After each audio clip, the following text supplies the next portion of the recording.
ಸ್ಥಳೀಯ ಸುದ್ದಿ ಸಮಾಚಾರಗಳ ಆಗರ.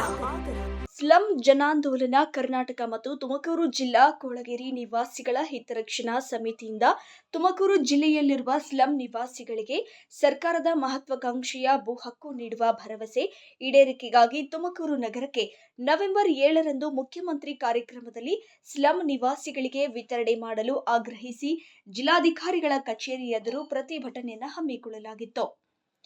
ಪ್ರತಿಭಟನಾಕಾರರ ಮನವಿಯನ್ನ ಸ್ವೀಕರಿಸಿ ಮಾತನಾಡಿದ ಜಿಲ್ಲಾಧಿಕಾರಿ ಶುಭ ಕಲ್ಯಾಣ್, ಜಿಲ್ಲೆಯಲ್ಲಿ ಸರ್ಕಾರದ ಆದೇಶದನ್ವಯ ಇದುವರೆಗೂ ಹಕ್ಕುಪತ್ರಗಳಿಲ್ಲದ 5,816 ಕುಟುಂಬಗಳ ಪೈಕಿ 3,643 ಕುಟುಂಬಗಳನ್ನು ಸಮೀಕ್ಷೆ ಮಾಡಿದ್ದು, ಇದರಲ್ಲಿ 1,493 ಕುಟುಂಬಗಳಿಗೆ ಹಕ್ಕುಪತ್ರ ನೀಡಬೇಕಿದೆ ಎಂದರು.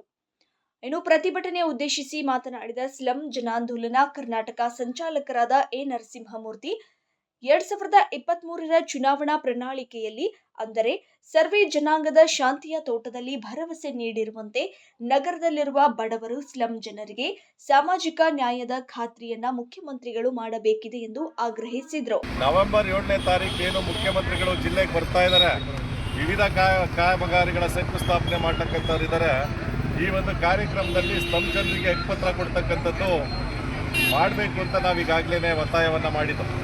ಇದಕ್ಕೆ ಪೂರಕವಾಗಿ ಈಗಾಗಲೇ ಜಿಲ್ಲಾಧಿಕಾರಿಗಳ ಕಚೇರಿಯಲ್ಲಿ ಮತ್ತು ಮಹಾನಗರ ಪಾಲಿಕೆ ನೇತೃತ್ವದಲ್ಲಿ ಆಯುಕ್ತರ ನೇತೃತ್ವದಲ್ಲಿ ಸಭೆಗಳಾಗಿತ್ತು.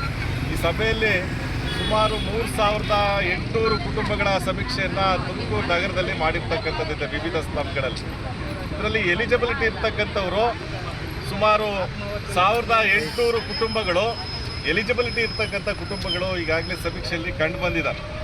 ಈ ಸಮೀಕ್ಷೆಯಲ್ಲಿ ಕಂಡು ಬಂದಿರತಕ್ಕಂಥವ್ರಿಗೆ ಹಕ್ಕುಪತ್ರ ವಿತರಣೆ ಮಾಡಬೇಕು. ಈಗಾಗಲೇ ಸರ್ಕಾರ ತೀರ್ಮಾನ ಮಾಡಿ 2020ರಲ್ಲಿ ತೀರ್ಮಾನ ಮಾಡಿದರೂ ಸಹ ನಮಗೆ 5 ವರ್ಷ ಕಳೀತಾ ಇದ್ರು, ಹಕ್ಕುಪತ್ರ ನಮ್ಮ ಜನರ ಕೈಗೆ ಬರ್ತಾ ಇಲ್ಲ. ಹಾಗಾಗಿ ಮುಖ್ಯಮಂತ್ರಿಗಳ ಈ ಕಾರ್ಯಕ್ರಮದಲ್ಲಿ ಸಾಂಕೇತಿಕವಾಗಾದ್ರೂ ನಮಗೆ ಹಕ್ಕುಪತ್ರ ಕೊಡಿಸ್ಬೇಕು ಅಂತ ಹೇಳಿ ಇವತ್ತು ಜಿಲ್ಲಾಧಿಕಾರಿಗಳನ್ನು ಒತ್ತಾಯ ಮಾಡ್ತಾ ಇದ್ದೀವಿ, ಜಿಲ್ಲಾಡಳಿತವನ್ನು ಒತ್ತಾಯ ಮಾಡ್ತಾ ಇದ್ದೀವಿ. ಇದ್ರ ಜೊತೆಯಲ್ಲಿ ಹಲವಾರು ಸ್ಲಂ ಜನರ ಕುಂದುಕೊರತೆಗಳಿದ್ದಾವೆ, ಈ ಎಲ್ಲವನ್ನು ಸಹ ಈಡೇರಿಸಬೇಕು ಅಂತಕ್ಕಂಥ ಒಂದು ಉದ್ದೇಶವನ್ನು ಇಟ್ಕೊಂಡು ಇವತ್ತು ನಾವು ಈ ಪ್ರತಿಭಟನೆಯನ್ನು ಮಾಡ್ತಾ ಇರ್ತಕ್ಕಂಥದ್ದು. ಇನ್ನು ಪ್ರತಿಭಟನೆಯಲ್ಲಿ ತಿರುಮಲಯ್ಯ, ಶಂಕರಯ್ಯ, ಜಾಬೀರ್ ಖಾನ್, ಶಾರದಮ್ಮ ಸೇರಿದಂತೆ ನಿವೇಶನ ಹೋರಾಟ ಸಮಿತಿಯ ಎಲ್ಲ ಪದಾಧಿಕಾರಿಗಳು ಪಾಲ್ಗೊಂಡಿದ್ದರು.